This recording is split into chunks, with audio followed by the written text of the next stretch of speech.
I'm like afraid to say this. Most honest I'm ever going to be with you guys. Just don't treat the teachers as well. I was like, why? What the heck? I was terrified. Like, so that's why it's really hard for me to kind of make this video and be like, something that I have never said before. Hello everybody, yo, what's up? Cherie here, and today I have a video that I have been meaning to put together and film ever since like January. Not gonna lie. And it is a video about my whole experience teaching English in Korea. For those of you who don't know, hi guys, I'm Cherie. I taught English in Korea for 16 months in Korea, 4 months at one Hagwon, 1 year at another Hagwon. And I completed my contract to my second Hagwon in January. And now I'm here in the States for a few months before I go back to Korea. Have you guys guessed why I'm going back yet? Because like I haven't told you. I'm curious if you guys can guess the right answer, so guess below. Feel free to guess, but I'm going back to Korea in the end of August, yeah. Okay, now in this video I'm going to cover the most honest I've ever been about working at my Hagwon in Korea. Maybe it's because I'm in the States now, so it feels like I'm further away from all of that, but I did want to give you my honest opinions about it, my experience, just everything. And at the end of this video, I will tell you if I recommend it to you overall. So yeah, we got a lot coming in this video, guys, and I'm very excited about it. Fun fact, actually, before I get into this video, I realized shortly after I left my last Hagwon that my boss and at least one of my coworkers knew about my YouTube channel and had like watched videos of it. Yeah, and I don't know how long that had been going on before I quit. They literally never told me about it. So previous boss, if you were watching this video, hi. I hope you're doing well. So yeah, that's fun. But all the opinions that I will be saying in this video is like 100% like my opinion. This is, again, the most honest I'm ever going to be with you guys about my Hagwon experience and just teaching in general in Korea. So this video is going to have 3 parts to it. First is just like the logistics of like what my schedule looked like, what kind of classes I taught, what age range, stuff like that, just all the logistics. Second is my like honest opinions on it, just how my experience went basically at the Hagwon. And we're gonna be talking about my second Hagwon primarily. My first Hagwon was really bad. I was there for 4 months, and then I moved to my second Hagwon, which was admittedly so much better. So we're just gonna stick with Hagwon that I taught at from January 2022 until beginning of January 2023. So yeah. So yes, we're going over logistics, my experience overall, and finally, do I recommend it? So I'm very excited about this. Again, I've been meaning to film this video for so long, so I really hope that you guys enjoy it and that it helps you out. So yeah, let's get into it. So first of all, logistics. Let's talk about the type of Hagwon that I worked at. So I worked at a very small Hagwon, which I loved. There were 2 other foreign teachers, and it was not like a big chain Hagwon. I actually personally would recommend you not to sign with a chain Hagwon just because I've heard that they just don't treat the teachers as well and they can be more toxic in general. That's just what I've heard, but I've never worked there, so I can't really vouch whether that's actually true or not, but based on my experience at that smaller Hagwon, it was such a good time. I enjoyed it. And yeah, it was located in like the northeastern-ish part of Seoul, so north of the Han River. Yeah, let's get into work hours real quick. So Monday, Wednesday, and Friday, I worked from 9 a.m. to 6:05 p.m., I'm pretty sure. And then Tuesday, Thursday, I worked from 9 a.m. to 4:40 p.m. That's actually kind of rare for Hagwons. Usually it's just like 9 to 6 if you're teaching in the morning. Moving on to the grades that I taught. So I taught kindergarten and elementary students. So I taught kindergarten in the morning, obviously, and in part of the afternoon, and then from like, what was it? Like 3 p.m. on? 2 p.m. on? I don't even remember. Like maybe like 2:45 p.m. on, something like that, maybe 3, I don't know. I taught elementary classes, yeah. And with elementary, I taught the grades of like 1st grade until I think like 5th grade was like my oldest class. So yeah, I taught kids. Yeah, which if you've seen my video, you know that since I've talked a little bit about my job before. As far as vacation days go, we had 5 days of vacation in the summer and 5 days of vacation days in the winter, and those were paid. That's pretty standard for Hagwons. You don't really get much time off, but you do get vacation days, and it's usually a set week in the summer and then a set week in like December or something. So yeah, only 10 days total, woohoo. But again, that's pretty standard for a Hagwon. You can't really expect much more. So as far as lesson plans goes, we did have to do them every week, but they were very simple. It was not very hard to fill out at all. We were just basically putting in like, we're going over these 2 pages today. And that was it per class. We also had student reports that we had to write every 2 months. But we only had to write those for our kindergarten students. We did not write them for elementary students. The Korean teachers who taught the elementary students were in charge of those. It was obviously not fun, but it really was not bad. I heard some teachers in Korea, like some of my friends, they had to write student reports like every month. And I was like, what? Why? Like, what the heck? Some other interesting facts about the particular hagwon that I worked at was that, first of all, I was not a homeroom teacher. A lot of the times when you teach kindergarten in Korea, you are like the homeroom teacher for that, but I was not. We had Korean teachers that were the homeroom teacher. I would actually go to like 4 kindergarten classes throughout the day, and I would teach them like English, obviously, but I was just like an English conversation teacher. Sometimes I taught like theme topics that we would do in the month. So if the theme was like space, I would talk to them about space. If the theme was like food or family, then we'd talk about that. So yeah, it was almost like a middle school or high school setting where like every 40 minutes I was like going to a new class, which I actually really like because it takes a lot of pressure off of yourself. When you're a homeroom teacher, I feel like there's just so much more pressure. So yeah, that was something unique about my hagwon that I really liked. Another interesting fact about the hagwon I worked at was there were Korean teachers for the kindergarten classes, and then also a different set of Korean teachers for the elementary classes. I've heard of some hagwons where it's like the teachers for kindergarten also teach elementary, which I think is crazy. But yeah, there were designated teachers for kindergarten and then designated teachers for elementary. And the elementary teachers were also homeroom teachers for their classes that they taught. I was just like one of their teachers, but not the homeroom one. Another thing is I also was able to amazingly get time off when my dad visited me in Korea last year. So yeah, last June my dad visited me in Korea. He was in Korea for a week and I really wanted to be able to get the time off so I could spend time with him. And I legit was worried and stressed about this for months. Like I was so scared to talk to my boss about it and ask her for time off. I was terrified, like literally terrified. But she was amazing and she like was able to help me get that time off, and also she helped find a substitute teacher for me, which is like the most unheard of thing in most hagwons based on people I've talked to. Like it is very hard to get time off just because somebody's visiting you. So I consider myself so lucky. My boss was so nice about all of that, and I'm just so thankful because my dad had such a good time in Korea, and I'm really thankful I was able to show him this country that I love so much. So yeah. Speaking of time off, I also got a few days off of work when I got a surgery. I got a surgery in October last year and my boss was so nice about it. She even like visited me after the surgery, which was so nice of her. And yeah, it was quite the experience, that surgery. But anyways, I think I got like 2 days off of work for that because it was like a Thursday, Friday, and then Saturday, Sunday. Obviously I was at home. And again, that kind of like my boss, like it was kind of necessary for me to get the time off, but it was just something that I wanted to add in here. Like I was able to get time off that I needed. I'm just really thankful for that. So those are some of the logistics and interesting facts about like my working situation. If you have any more questions about that, just put it in the comments below.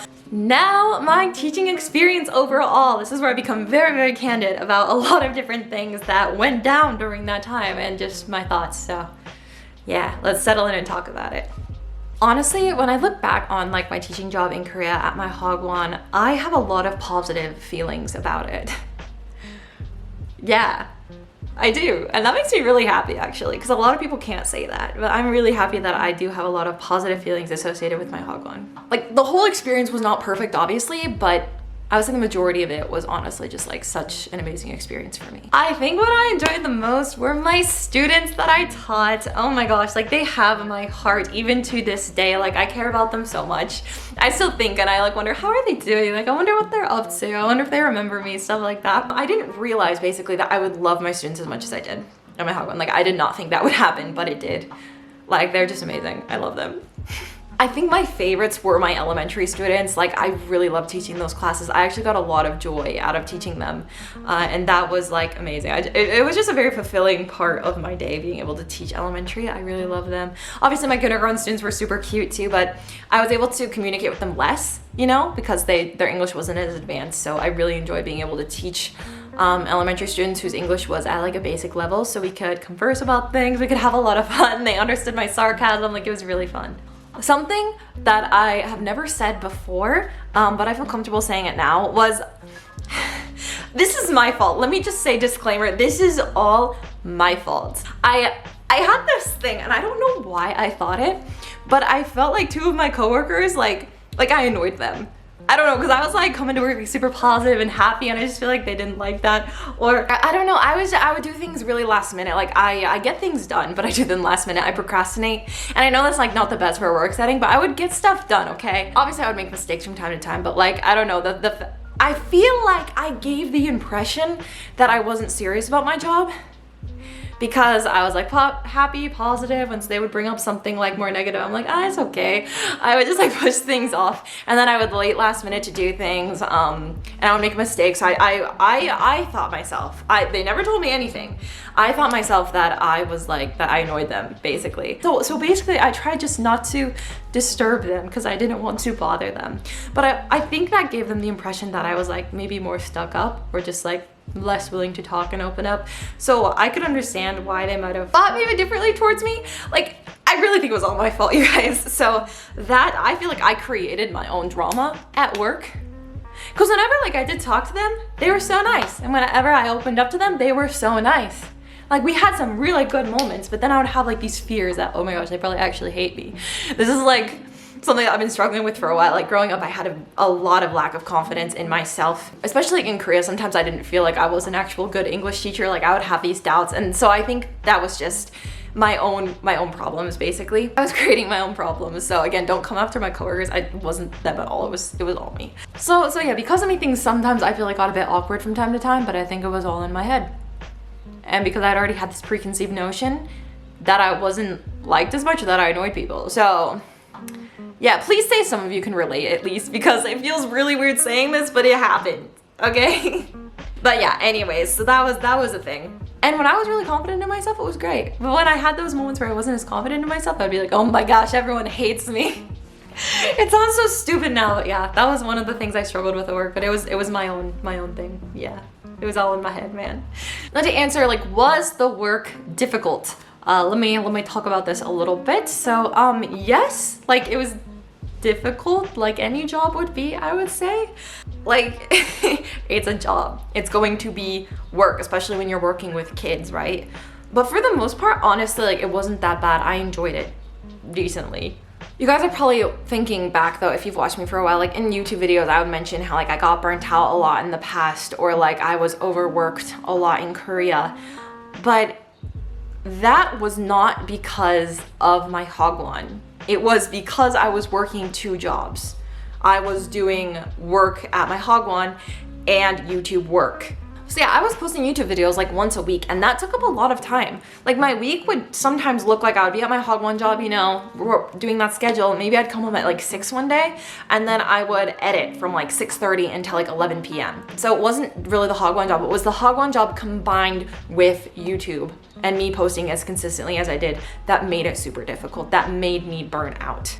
I think if someone just came to Korea with the same hagwon job that I had and like just worked and stuff, I feel like it'd be great. I don't think you would feel too overworked. So yeah, I don't think it was the hagwon that made me I know it wasn't my hagwon that made me overworked. It was my hagwon plus YouTube. That was just too much work for me. And then like on the weekends, you know, I would just be focused on filming stuff. Usually I would film stuff on the weekends. Sometimes I would film on the weekdays too, and then also edit. It was a lot. It was a lot going on, and I definitely learned that that is not the way to live, just by working super duper hard. It's good to give yourself some pockets of joy and rest in between all of that. So was it hard work? Yes. But if you're not doing another job like I was doing, like YouTube, it definitely wouldn't be as bad, and I think you would really be able to enjoy your time in Korea. Now finally, on to, do I recommend it? Do I recommend teaching in Korea at a hagwon specifically, because that's where I taught? I'm like afraid to say this, but based on my experience alone, yes, I do. That is only based on my experience alone though. Like based on what my friends and other English teachers in Korea have said, I'm not entirely sure. I would probably recommend not teaching the hagwon route, because it can be awful. Like my friend Renee, for example, she had one of like the lowest moments of her life, like working at her hagwon. It was so stressful. It was awful. Like she went through a lot, and like me as one of her good friends at the time, like I saw that. And that wasn't just her. I've heard other terrible stories from other teachers as well. And yeah, it's there's some really dark sides to working at a Hagwon, for sure. I was just lucky enough to get with the Hagwon that I did after 4 months at my bad Hagwon that I was in. So I consider myself lucky, and I kind of consider myself the exception. So that's why it's really hard for me to kind of make this video and be like, yeah, you should do it, because like based on my experience, it was great. But then I know if you don't get into a good Hagwon, if you don't have that, it won't be good. I posted on my Instagram story once, being like, hey, English teachers in Korea, do any of you guys work at like a good Hagwon? And I got like maybe like 10 responses, which I did not expect to get that many responses, but like some people were like, yeah, my Hagwon did this and this and this for me, and my boss is the best, da da da. Like, so they do exist. They are just rare, and it's hard to find good ones. So you might be treading some interesting territory when trying to find a Hagwon job, is what I'm trying to say. You can end up at a great one, and you can end up at a terrible one. I think like the safest route into teaching in Korea is to potentially do the EPIK program, which is basically a program in the US, and I think it's the US, I don't know, it's a program, and they send you to a public school in Korea to be a teacher. But I cannot fully endorse that or recommend it because I've never done it. I've just had friends who have done the EPIK program. If you want more info on that, it's in the description below. I'll like put a link there because I can't really say much about it. I know they get a lot more time off in the summer and a lot more time off in the winter. It's more intense, I think, making your lesson plans with EPIK. So there are pros and cons. There's also like these summer camp things that you do in EPIK in the schools. I don't even know. But I think EPIK is the safest option. You're not gonna end up at a terrible working environment. You might have crappy coworkers or something, but the work environment is not going to be that bad compared to like how bad it can be at a Hagwon. That's why I say I think from my limited knowledge, EPIK might be the safer route.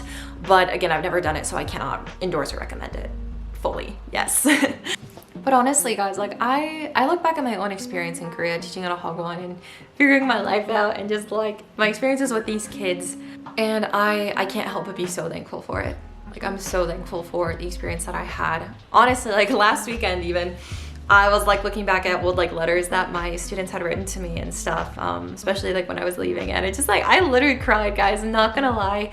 And you know, I've almost regretted not like extending my contract at my last Hagwon. I'm almost regretting that. And I did not think that this would ever happen to me before. But yeah, I feel like I should have at least extended it until like August if I could have. I should have tried, but yeah, I don't know, sometimes you don't realize how good something is until you leave it, you know?